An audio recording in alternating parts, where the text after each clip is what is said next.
Have you ever wondered why sourdough bread actually tastes sour? Millions of modern factories have poured billions of dollars into trying to replicate this exact flavor. They all failed. Why is advanced science and technology completely powerless against a simple block of dough? And where does this mysterious sourness truly come from? What exactly is the thing tricking your taste buds? Let's dive in and discover what sourdough bread really is. Sourdough, or natural yeast bread, is the most primitive baking technique known to man. But the secret lies in its absolute minimalism. Flour, water, salt, period. No preservatives or artificial additives. So how does this lifeless lump of dough manage to rise? The answer is hidden inside the mother dough, the starter. Imagine it as a microscopic forest. With just flour and water, wild yeast and free-floating bacteria in the air begin to gather. They multiply, compete, and eventually live in symbiosis. But simply trapping them in a jar isn't enough. Magic always requires an ultimate weapon: time.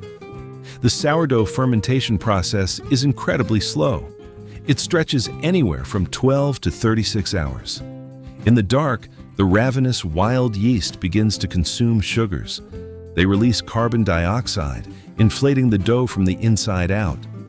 The resilient gluten network traps this gas, creating those beautifully hollow air pockets. However, the yeast only dictates the structure.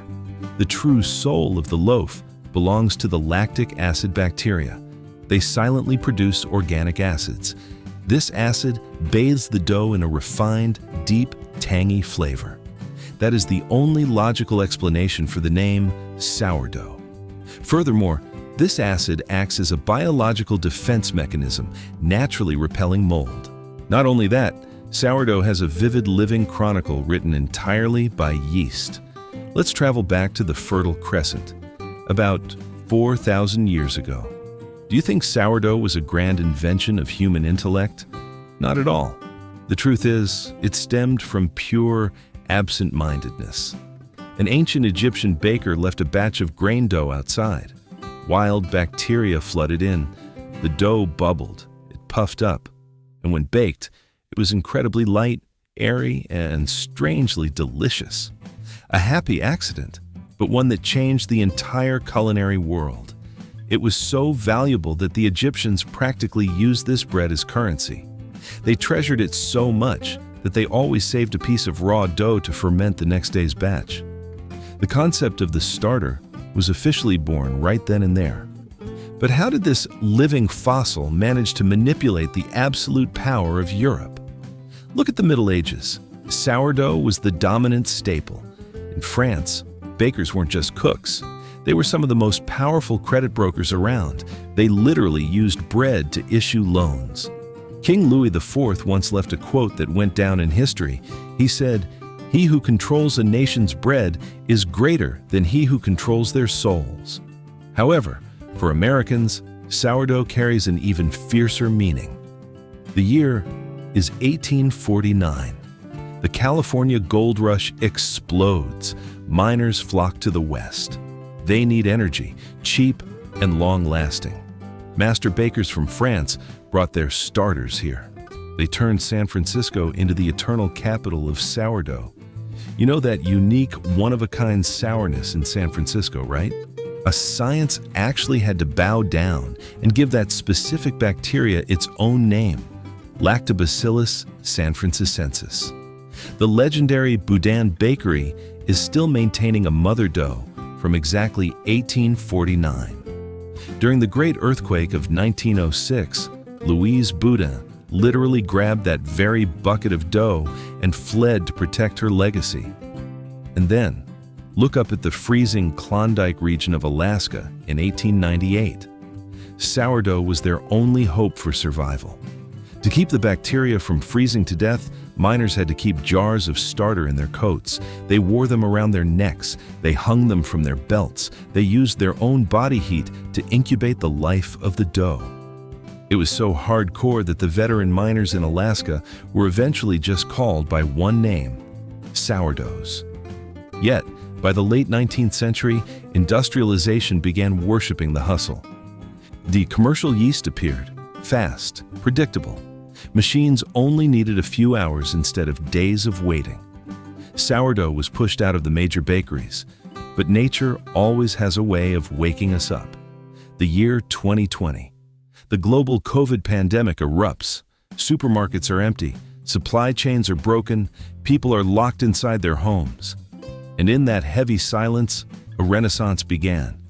Millions of Americans pulled out flour and water to cultivate their own starters. Baking sourdough at this point wasn't just about eating anymore. It became psychological therapy, an invisible thread pulling us to slow down, helping us reconnect with biology, and rediscovering the patience we had forgotten in the modern rat race. You chew a slice of industrial bread, your stomach has to work in overdrive. Why? Because you are eating an unfinished food. But sourdough isn't just a meal. Thanks to the slow fermentation process, it is a biological processing machine. First, let's talk about gluten. This group of proteins is notorious for causing stomach upset. But in sourdough, the bacteria have already pre-digested a massive portion of the gluten. They do the heavy lifting for you. Do you often feel bloated? Your enemy is FODMAPs. Fortunately, the microbiome in the mother dough has eaten almost all of these indigestible carbohydrates long before the bread ever hits the oven. But the magic doesn't stop at your stomach. Look at your glycemic index. White bread sends your blood sugar skyrocketing. Sourdough refuses to do that. Lactic acid and acetic acid slow down the absorption of starches. Energy is released in a slow, steady drip. Slow fermentation also creates exceptionally high levels of resistant starch, forcing you to stay full longer and crushing your cravings. What about nutrition? Most natural grains carry a biological lock called phytic acid, which prevents your body from absorbing minerals. The harsh, acidic environment of sourdough is the ultimate master key. It crushes this lock. Zinc, calcium, and iron are suddenly fully released into your system. Finally, the legacy. Even though the oven's heat kills the probiotics, the fermentation process leaves behind a massive amount of incredibly powerful anti-inflammatory postbiotics. They nourish your gut microbiome and even manipulate your mental health. By eating sourdough, you are fueling a microscopic defense system. Flour, water, salt, and that's it. You think that sounds monotonous? Don't let the simplicity fool you. From this primitive foundation, sourdough opens up a mind-blowing universe of flavors. Let's start with the grain flour. With sourdough, the flour is an ecosystem. You can use rye to create a dense, meaty, earthy texture. Or you can travel back in time with ancient grains like einkorn or spelt. Every single type of seed constructs a completely different physical structure. But that block of dough is just an empty canvas. That is when creativity explodes. This living dough embraces everything you throw at it. Rich cheese, roasted garlic, or a kick of spicy jalapeno. Bakers even manipulate biology. They ferment the starter with apple juice or crushed grapes to force the bacteria to produce bizarre, exotic aromas. However, the greatest secret lies in the name sourdough itself. Is the taste really just sour?